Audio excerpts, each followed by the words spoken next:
Selamat pagi pemirsa. Kepolisian daerah Banten mentersangkakan 3 petinggi organisasi profesi di Kota Cilegon. Kadin Kota Cilegon Muhammad Salim, Wakil Ketua Bidang Industri Kadin Cilegon Ismatullah, serta Ketua Himpunan Nelayan Seluruh Indonesia atau HNSI Cilegon Rufaji Jahuri. Pelaku diduga meminta proyek senilai 5 triliun rupiah dari pembangunan pabrik milik PT Chandra Asri Alkali, anak perusahaan dari Chandra Asri Group. Langkah kepolisian itu amat patut diapresiasi dan sangat perlu mendapat jempol, bagaimanapun kendati mesti menunggu viral dulu di media sosial.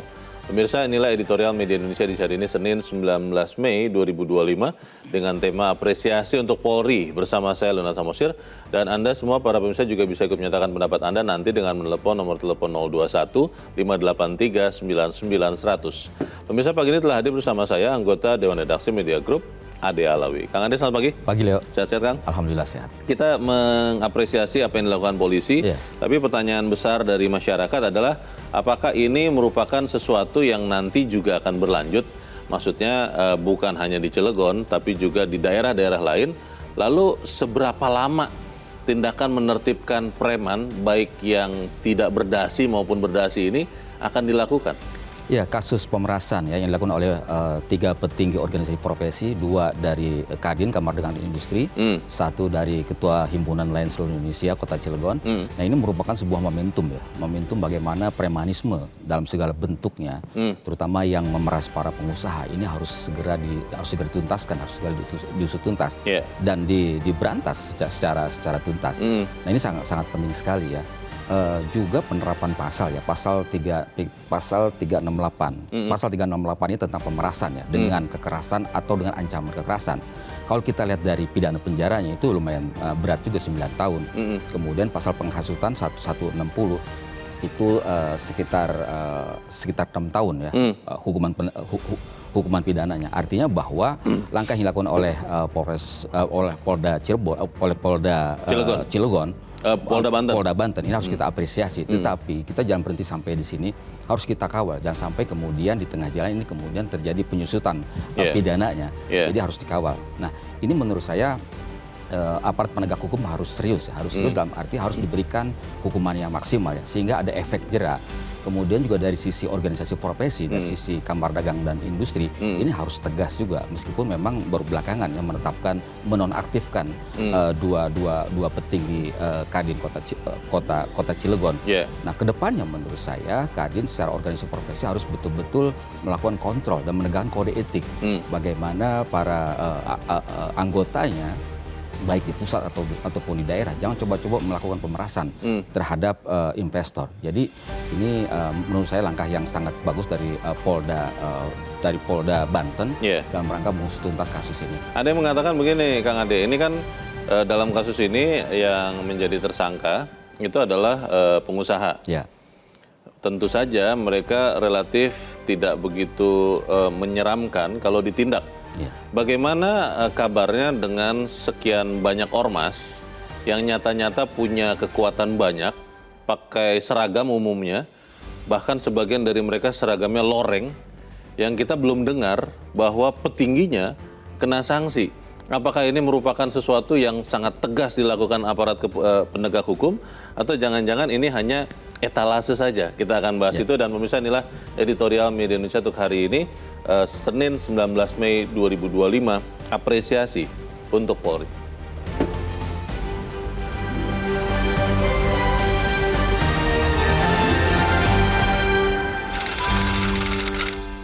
Apresiasi untuk Polri.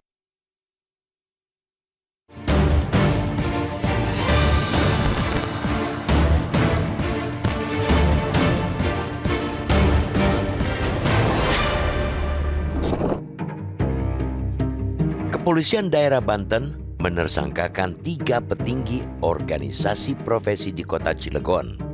Mereka ialah Ketua Kamar Dagang dan Industri atau Kadin Kota Cilegon Muhammad Salim, Wakil Ketua Bidang Industri Kadin Cilegon Ismatullah, serta Ketua Himpunan Nelayan Seluruh Indonesia atau HNSI Cilegon Rufaji Jahuri.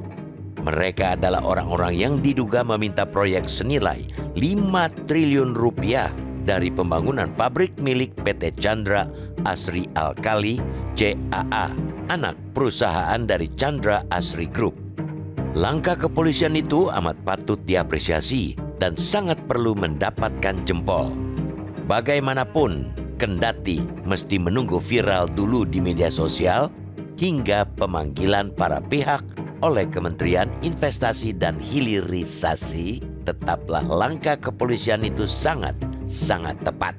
Apalagi Wakil Menteri Investasi dan Hilirisasi Todo Tua Pasaribu mengaku telah diperintah oleh Presiden Prabowo untuk menyelesaikan kasus tersebut. Seandainya penindakan itu dilakukan tanpa menunggu viral atau menunggu perintah Presiden, tentu akan lebih baik bagi citra Korps Bayangkara. Aksi para pemalak proyek berdasi itu semestinya sudah tercium lantaran berlangsung cukup sistematis. Sebelumnya para preman kerah putih itu berbagi peran dan menggalang kekuatan dengan organisasi kemasyarakatan ormas lain di Cilegon untuk berdemonstrasi.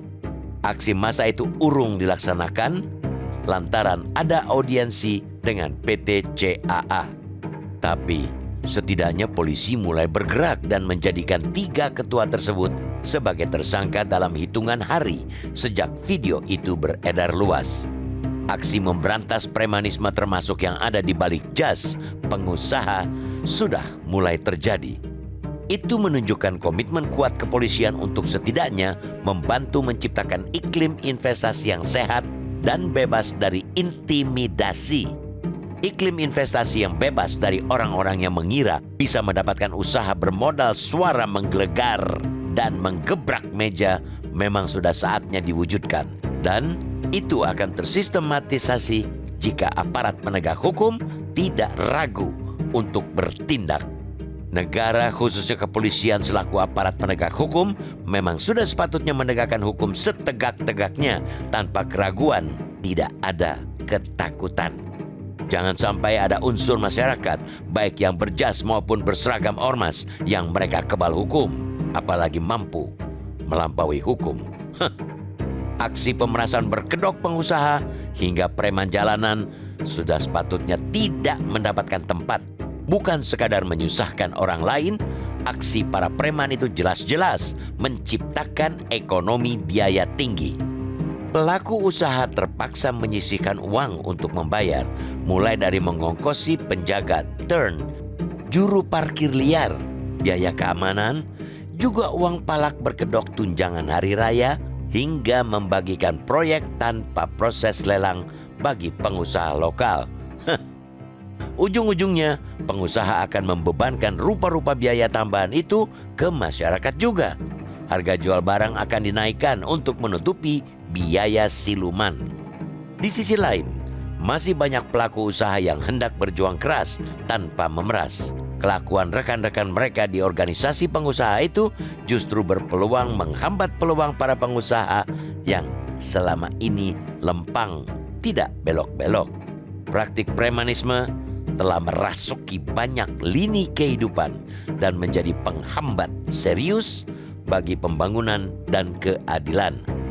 Maka perlu ketegasan dan konsistensi dari aparat penegak hukum dan seluruh pemangku kepentingan untuk terus membersihkan dan mencegah munculnya kembali premanisme dalam bentuk apapun. Jangan biarkan aksi pemalakan itu terus menjadi lingkaran setan tak berkesudahan.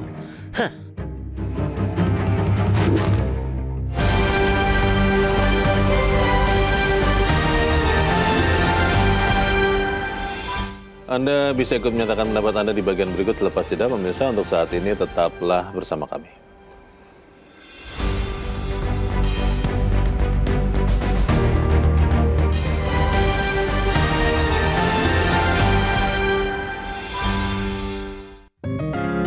Media Indonesia mengajak Anda untuk mengakses fitur premium e-paper. Dengan sajian konten berbasis intelektual dan meneguhkan kebangsaan, Media Indonesia tampil dengan lebih dinamis melalui e-paper Media Indonesia yang dapat Anda akses kapan saja, di mana saja. Caranya mudah, download aplikasi Media Indonesia di Android atau ketik link epaper.mediaindonesia.com atau bisa scan QR code pada layar kaca Anda. Klik tab e-paper di bagian samping layar tablet Anda, daftarkan data diri, serta pilih paket berlangganan e-paper Media Indonesia sesuai dengan kebutuhan Anda. Nikmati juga bonus spesial tambahan 4 halaman rubrik fokus setiap hari. Semua bisa Anda dapatkan hanya di e-paper Media Indonesia. Untuk informasi lebih lanjut, hubungi customer service di nomor 0811 1201 2018 atau kunjungi media sosial @Media Indonesia. Media Indonesia, referensi bangsa. Terima kasih Anda masih bersama kami pemirsa, dan sekarang kita akan mendengarkan juga Kang Ade pendapat dari pemirsa Metro TV. Kita sudah terhubung dengan pemirsa Metro TV di Jakarta. Ada Pak Agus Arianto. Pak Agus, selamat pagi. Selamat pagi, Metro TV. Selamat pagi Pak Agus. Bagaimana Halo. Pak ini Ya, selamat pagi. Ya, silakan Pak, pendapat Anda Pak, langsung Pak. Mencoba. Ya, terima kasih kepada Polri untuk pemberantasan premanisme ini. Kemudian memang ini harus agak keras ya untuk menertibkan premanisme ini, terutama preman yang berdasi. Itu kan orang-orang terdidik semua itu Pak, lebih bahaya itu ya, kejahatan keras putih mungkin ya. Cuman kan kalau kita runut Pak, itu barangkali mereka nodong itu mungkin ada penyebabnya sebelumnya, barangkali waktu saya tidak menuduh tapi agak curiga gitu, mungkin ada deal-deal khusus ketika mencalonkan sebagai ketua Kadin atau gimana dengan pengusaha gitu, sehingga mereka berani ya untuk meminta itu gitu. Ya bisa jadi seperti itu karena transaksional ya pengusaha dengan Kadin mungkin ya, tetapi ketua Kadin kan tegas ya memecat itu. Ya, memecat itu gitu. Kemudian kalau premanisme itu kan kasusnya adalah memang kekurangan lapangan kerja. Pemerintah penyediaan lapangan kerja sulit sehingga mereka membuat saluran-saluran untuk bisa meraih keuntungan gitu ya. Kemudian salah juga ormas itu kenapa kalau diberi izin tidak melalui screening.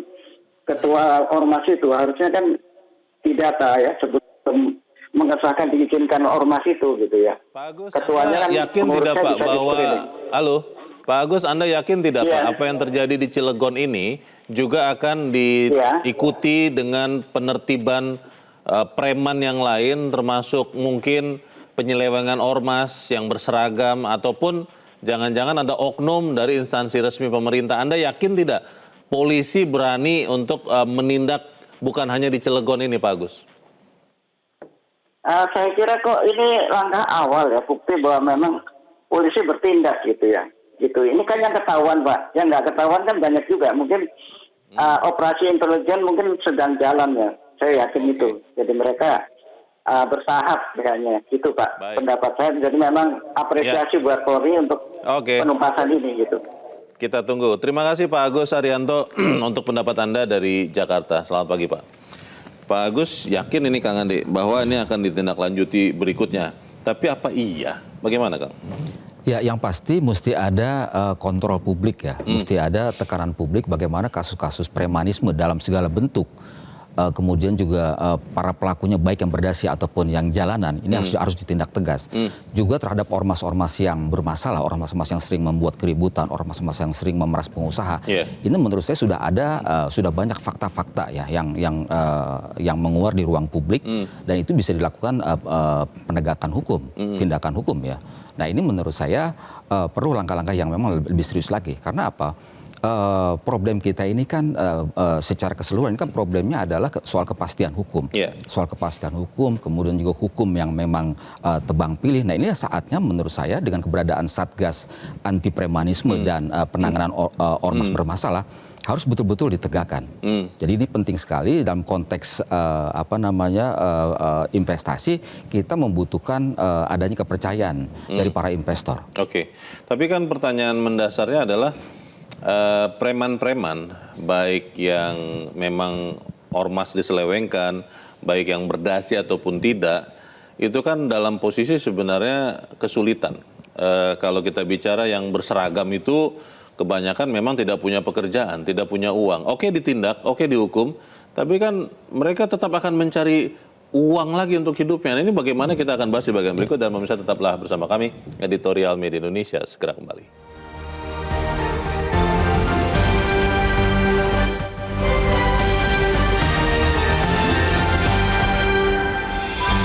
Terima kasih Anda masih bersama kami. Kita di bagian akhir diskusi kita pagi ini. Kang Ade, ada dua pertanyaan. Yang pertama, seberapa konsisten penegakan hukum ini? Lalu yang kedua, kalau memang preman-preman yang tidak punya pekerjaan, pengangguran ini ditindak, kan mereka tetap harus akan cari uang. Bagaimana itu? Ya, berbicara mengenai preman, kemudian juga ormas ya, ormas yang menghimpun para preman ini. Kita harus melihat dari hulunya ya. Dari hulunya ini kan seringkali ormas-ormas ini memang berkelindan dengan elit politik atau dengan pengusaha tertentu, pengusaha lokal yang biasanya untuk menekan para investor dari luar. Nah, ini menurut saya harus dilihat dari situnya. Nah, oleh karena itu menurut saya organisasi profesi semacam Kadin, kemudian juga Kementerian Dalam Negeri dalam hal penanganan ormas, ini harus betul-betul bagaimana ormas-ormas ini tidak boleh lagi melakukan tindakan anarkis, tidak boleh lagi melakukan tindakan premanisme yang seringkali memang itu disebut oknum. Tapi menurut saya ketika perbuatan para anggota ormas ini merebak, itu bukan lagi oknum, itu merupakan sebuah habitus gitu loh, yang memang biasa dilakukan oleh ormas itu. Sikap organisasinya itu ya? Sikap organisasi. Jadi menurut saya langsung saja harus dilakukan penindakan. Penindakan itu kan kalau lihat dari undang-undang ormas, itu dari pemberhentian sampai kemudian pembubaran dilarang secara penuh gitu. Nah, ini menurut saya perlu ada langkah-langkah yang memang sangat serius, baik dari hulunya, tidak boleh lagi kemudian ormas-ormas itu digunakan untuk kepentingan politik atau menekan pengusaha. Jadi menurut saya dari hulu sampai hilir. Nah, kemudian juga aparat penegak hukum, terutama aparat penegak hukum, berikanlah efek jera, berikanlah tindakan, berikanlah sanksi hukum yang tegas dan keras ya. Tadi kalau misalnya kita lihat dari pasal 368, sanksinya 9 tahun, pemerasan dengan atau ancaman pemerasan itu 9 tahun. Kemudian juga penghasutan. Ini kan ada, misalnya dalam konteks yang di Cilegon, ini kan ada ancaman dari para dari ketua Kadin di sana, ini kan menggerakkan ormas di sana. Jadi penghasutan ini bisa kena 6 tahun. Jadi gunakan pasal itu. Untuk yang menganggur bagaimana? Nah, pengangguran menurut saya ini tugas dari pemerintah. Ini kan kita masih banyak problem pengangguran ya. Apalagi sekarang badai PHK ini luar biasa. Jadi ini saya kira pemerintah harus betul-betul menunjukkan komitmennya bagaimana persoalan pengangguran ini harus diatasi. Tetapi yang paling penting lagi adalah penegakan hukum. Kita sudah mempunyai instrumen hukum. Kita sudah mempunyai aparat penegak hukum yang canggih-canggih.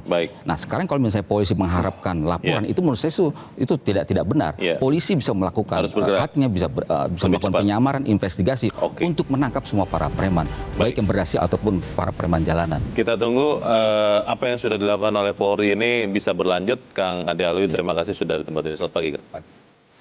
Pemirsa, praktek premanisme sudah merasuki banyak lini kehidupan dan menjadi penghambat serius bagi bangsa ini. Perlu ketegasan dan konsistensi aparat penegak hukum untuk terus membersihkan premanisme. Saya, Leonard Samosir, berterima kasih Anda sudah menyimak editorial Media Indonesia pagi ini. Terus jaga kesehatan Anda, terus jaga nurani Anda. Selamat pagi, sampai jumpa.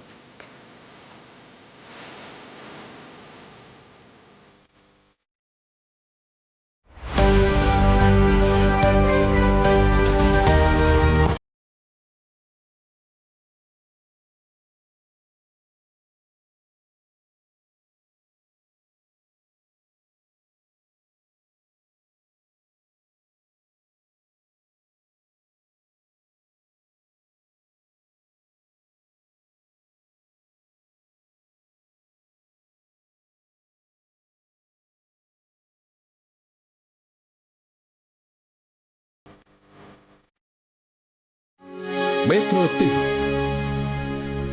Jelajahi cara baru mendapatkan informasi. Download Metro TV Extend sekarang.